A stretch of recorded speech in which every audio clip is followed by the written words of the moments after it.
humans become person, higher being, by being raised in linguistic communities. Religion is always in danger of descending into tribalism, us versus them. And you see it very much in the United States with Christian nationalism. And we have an obligation not to believe just what we feel like believing, just what makes us feel good to believe, but what actually is true. And truth becomes truth, and the evidence for truth is actually a democratic value. But you have populist movements across the globe now, and what's happened is a world. We focus on the United States and Trump, but this is something that's happening worldwide. I think that religion does address certain things, the basis of morality and why we're here.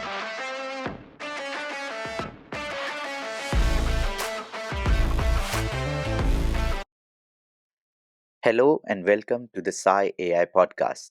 This is episode number 28. Today, my guest is Dr. Douglas Porpora. Dr. Porpora is a professor at Drexel University. He has authored many books, starting from the concept of social structure in the late 80s, how Holocausts happened in 90s, and just recently, Reconstructing Sociology, the critical realist approach in 2015. What an amazing honor to have Dr. Porpora. This question, Doug, is what is populism and why is it bad? For example, in an elitist world, the basics are secured, like they are rich and they think about getting more rich and prosperous, and then enforce policies that are beneficial for them and other elites through lobbying and other means. Populism means is if you think in terms of party structures, you have the masses, and then they elect certain leaders, like in Congress or Parliament. What populism generally means is a movement that bypasses that party structure, goes to the people themselves, partly because it's thought that the leaders are not fully representing the people. You see this kind of in the Republicans more in the United States. But you have populist movements across the globe now. And what's happened, we focus on the United States and Trump, but this is something that's happening worldwide. And I think what it is, instead of talking about populism, you almost have a class war between, if you think of classes, not in the old Marxian sense of relation to the means of production, but in the United States and places like the UK, the divide is between people with four-year college degrees and people without four-year college degrees. Whether you're talking about Brexit or you're talking about voting for Trump. And it's really, you're talking about, in some sense, knowledge workers, what used to be called knowledge workers versus non-knowledge workers, people who work in factories versus journalists, diplomats, physicians, professors. And I think that there is a revolt right now because the knowledge workers have not done so well internationally and left the non-knowledge workers behind. There's a lot of built-up resentment. Right. That also gives way to certain kinds of prejudicial demagoguery, like having to do with ethnocentrism or racism. So I would say in the moment now, you have a kind of right-wing populism on the ascendant, which, although I think that there's some valid agreements against the liberal elites, really is dangerous in a number of ways in the United States, I think particularly at the moment. The basic problem, I think, is what sociologists call globalization. That in effect, the world economy really escaped the hands of any national government. So the national governments were not fully effective in protecting their citizens against the vicissitudes of the international economy. So in that sense, the national governments were in the hands of liberal elites, knowledge workers. International affairs unfolded. There was dissatisfaction. So I would not say that the governments have been running well. I think they'll run less well in the hands of populists like Trump or Bolsonaro in Brazil. Or why is religion important? As per me, it was created in ancient times so that communities can come together and follow a certain sect and laws of that sect. Why then it is important now? Why people still follow it in such large numbers? Am I wrong in thinking that being a liberal is a new religion and being a conservative is another? So you're asking some very big questions. I'm going to try to answer as succinctly as I can. Sure. On the one hand, religion really Sure. addresses in a way that science, even physics, even your last guest, Lawrence Krauss, cannot explain, and that is the meaning of life. Why are we here? Why is there something rather than nothing? Now, Lawrence Krauss tries to explain why there's something rather than nothing, but his nothing is not nothing. He starts with quantum fields and he has quantum mechanics. There's a genuine place for religion, whether it's, in my own view, is that if you look at Buddhism, Hinduism, the Abrahamic religions, Judaism, Christianity, Islam, their ethics, their ethics all converge on the same thing: love, and justice.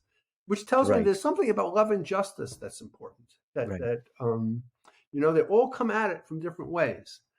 I look at Christianity in the United States today; it's appalling. I mean, the right-wing Christians. I think that they're as important as I think religion is.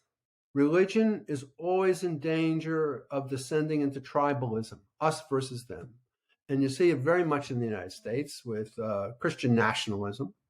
I'm a Christian myself, but I find this all rather appalling what I'm witnessing. So the reasons why so many people believe in religion are both good and bad. I think that religion does address certain things, the basis of morality and why are we here. On the other hand, the bad reason why religion is important is because it plays to very primal tribalistic nerves we've got. Right. So my next question to you is, and it is connected to the one that we just talked about, Doug. If someone is not religious but care too deeply about what its culture's acts are, the laws or the rules are, and care about the protection of its religious beliefs so that it doesn't exist with time, then is that person religious, or is that person just hyper-national, or an atheist? What do you think? So I think there's no definite answer to that. There's different perspectives on it.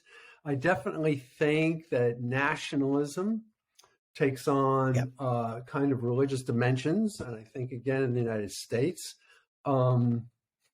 today, nationalism has eclipsed, particularly among Christians, Christian religious ideals. So I think that religion is strongly connected to tribalism. So the tribalistic aspects of religion can take over and eclipse the ideals of, I think, of all religions. What is critical realism? What kind of ontological principles is it based on?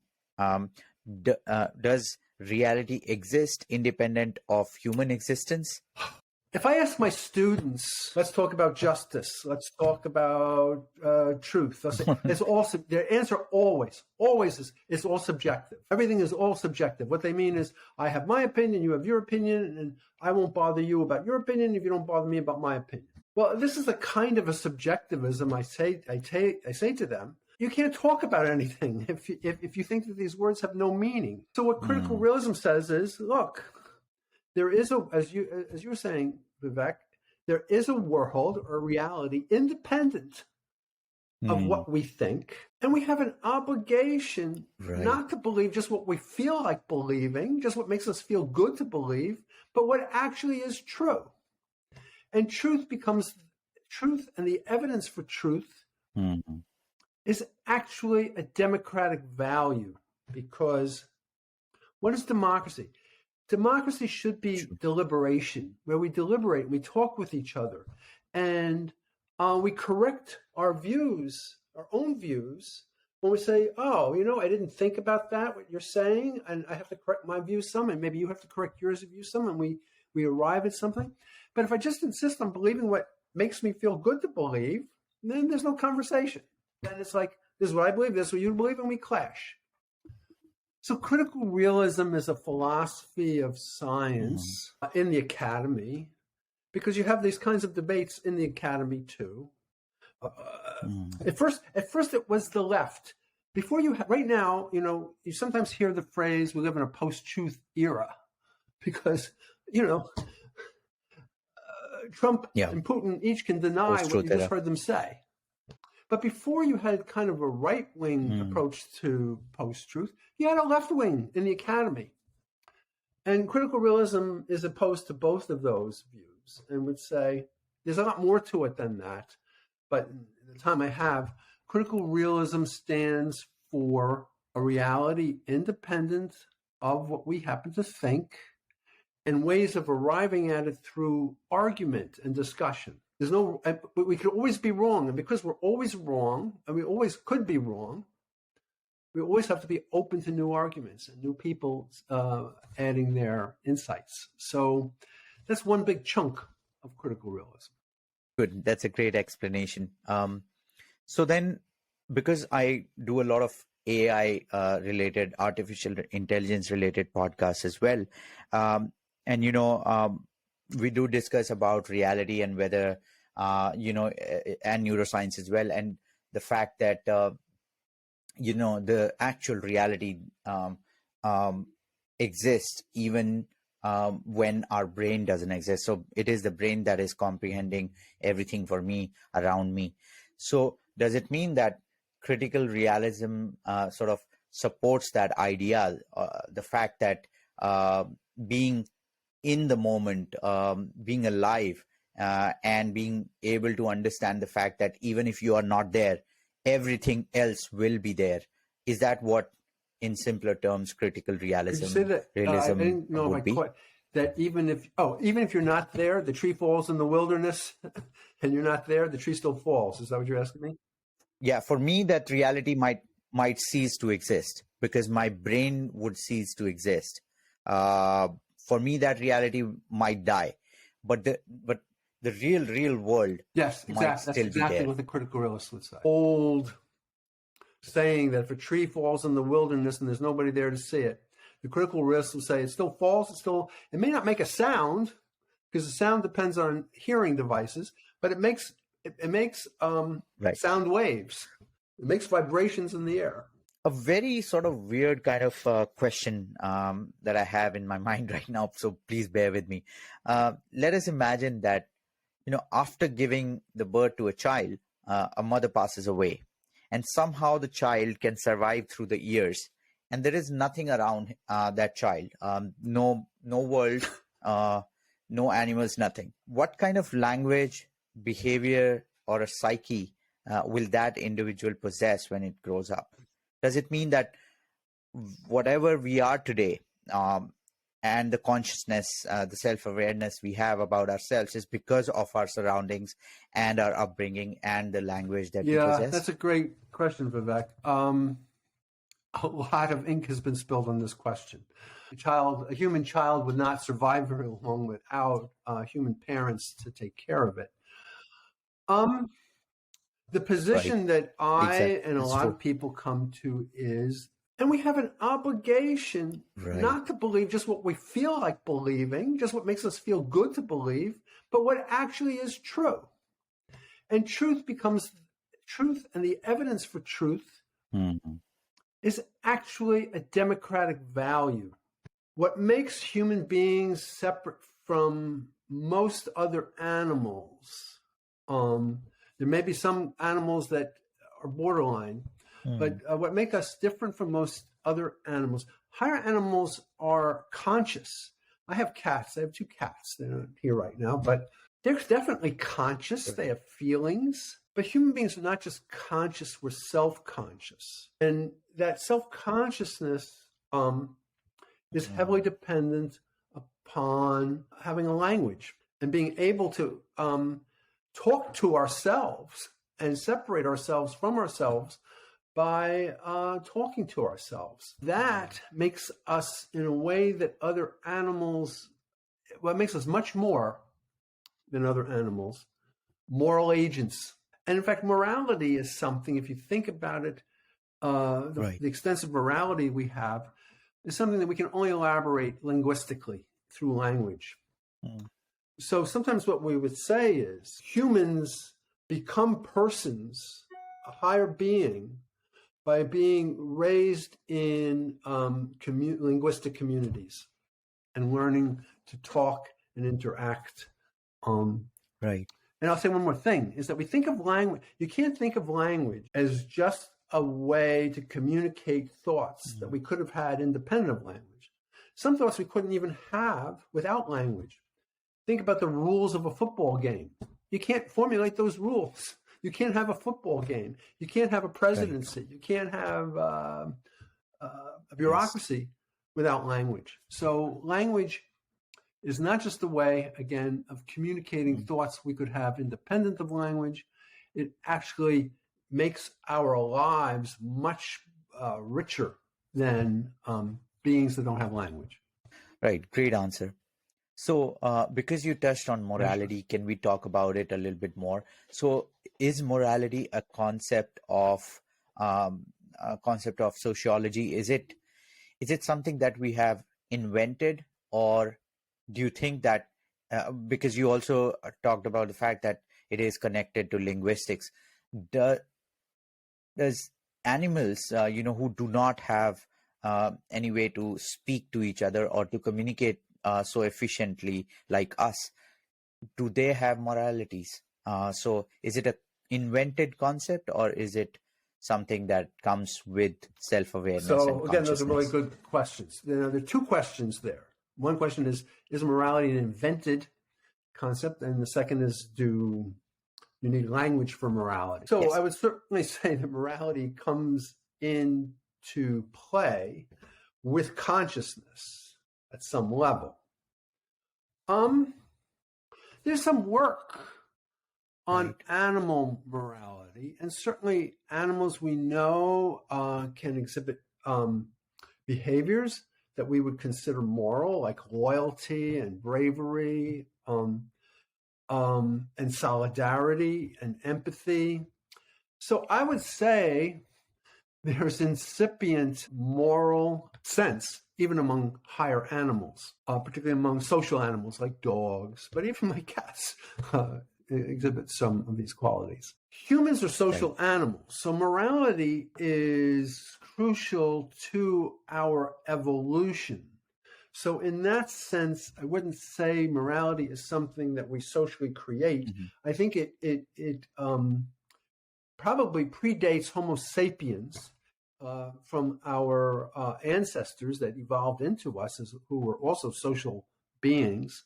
And there have been studies, of infants. They show two scenarios. In one scenario, there's some kind of a pipe cleaner toy who pushes down the other pipe cleaner toy, and another pipe cleaner toy who helps the other one. And the infants are drawn to the helping one and away from the other one. There's indications at very young ages, children can make a distinction between what's convention, how you dress, versus what we would call properly right and wrong. So I think that morality is something that comes with us through the evolutionary process. I think it gets refined, and we think about it philosophically through language, and language enhances it. My own view is that even though you could say that morality is something that evolves with us, I think my own view is that it's something more. It's something transcendent. It's a something about, again, going back to an earlier question, the meaning of our lives. Because I think the meaning of our lives is bound up with morality. And when I say morality, let me just say, I don't just mean how you treat your face-to-face neighbors. Sure. but it also has to do with social justice too, and what kind of society work towards. So can we conclude that, it is something that has been, discovered over generations and millennia by humans, morality, and it is not something that comes inherently in a living being? Well, I think it's inherent in us as social animals. I do think that. But again, as a student of religions, Okay. I'm really struck by the fact that all the religions, whether it's Buddhism, Hinduism, Christianity, Islam, Judaism, their ideals converge on benevolence and justice, and I think I don't think that's an accident. So I think from religion, morality, and all that stuff, it's also quite important to ask you about ideologies, which is quite an important topic, discussed widely nowadays and also in the past. What, according to you, is ideology, and why is the world, and more specifically countries, are divided into certain ideologies? So for example, there is a more conservative kind of world in Asia, some countries, and then there are more sort of liberal and that kind of ideologies. So what is your opinion on ideology? In the social sciences, ideology is understood in different ways. The traditional way it's understood is beliefs that connect and serve political purposes. So, if you think, for example, that the United States is a meritocracy, that everybody in the United States ends up where their hard work and smarts takes them, and the people who are poor, they're just not as smart or hardworking as the people who are less poor. A certain view that's very prominent in the United States. It's a view that we would call an ideology because it really justifies inequality in the United States. Now, the fact that it justifies inequality in the United States doesn't mean it's wrong. So I would say ideologies are not necessarily right or wrong in themselves, although I think that ideology is in fact wrong. But you have to show that through an examination of evidence. But ideologies generally, why do different countries have different ideologies and different people? Look, we got different ideologies. The United States, as you know, is extremely polarized right now, politically. You've got very different ideologies. Right. And these ideologies coincide with lived experiences. They're geographically based. Between essentially what you're seeing in the United States is a division between town and country. And what I'm saying would just apply to other countries even more so, but you're seeing a division between people who live in urban environments and do certain kinds of work and are exposed to certain kinds of things, and people live in rural environments and are exposed to other kinds of things. So these ideologies, again, become tribal. And so there's a clinging to them because they're iconic. Why do people Trump could do anything right now and his people would still love him. As he said, he could commit murder and people still love him. Why? Because Trump is actually totemic. It's not Trump himself, but he's symbolic of a whole constituency and what they stand for. Right. And actually, on the other side, he's totemic for a whole constituency and what they're opposed to. So I guess to answer your question is, your question, we live in bubbles. Yeah. I live in Philadelphia. Philadelphia is like 90% Democrat. Right. Everybody I know is kind of a Democrat. I have some relatives who are not. If you go out in Western Pennsylvania, you find the opposite. We interact and we get reinforced by people who think like us. So it's very important for us to subject our beliefs for us to talk to people who don't agree with us. It's more important that you talk to people who don't agree with you than the people who do agree with you. You're going to learn more from the people who don't agree with you than you will from the people who do agree with you. About ideologies, I don't know. I have a weird thinking as well. So I have lived in America and worked there, and I was in Philadelphia as well for over 3 years. And so I've lived about all the time zones in the Bay Area, Colorado, Wisconsin, and finally Philly.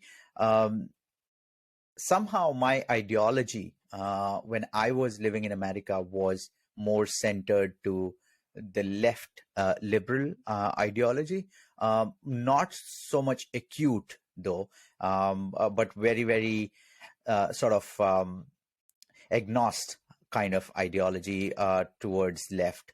But when I think about my own country, Doug, it's very strange.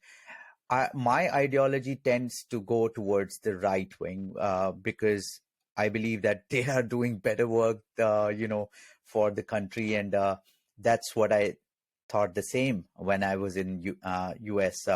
Thinking about what Obama did, and and how Trump was destroying everything. Is it a wrong? Is there something wrong in having two different kinds of ideologies if you live in different countries? I am from India, and I know some of what's going on in India. No, I don't. I think the world is a complicated place, and a lot of people who are left on certain issues are swing the other way on other issues. I mean, I don't agree with everything. I'm more on the left, sure, as you can guess, but I don't agree with right. A lot of people on the left. I'm more religious than most people on the left.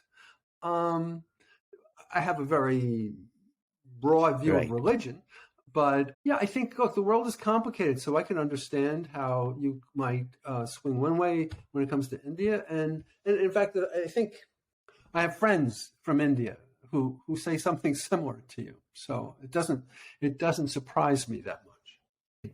It boggles my mind as to how humans form different ideologies, and we, like you said, we live in our own bubbles, and it's so difficult in today's world to sort of learn from other part of or somebody else who has a different belief. I never shy away from that. Like, I have very close friends, and somebody even in my family who would have a completely different view and different ideology, and I would love to discuss things. So, I mean, I think that's what we need today.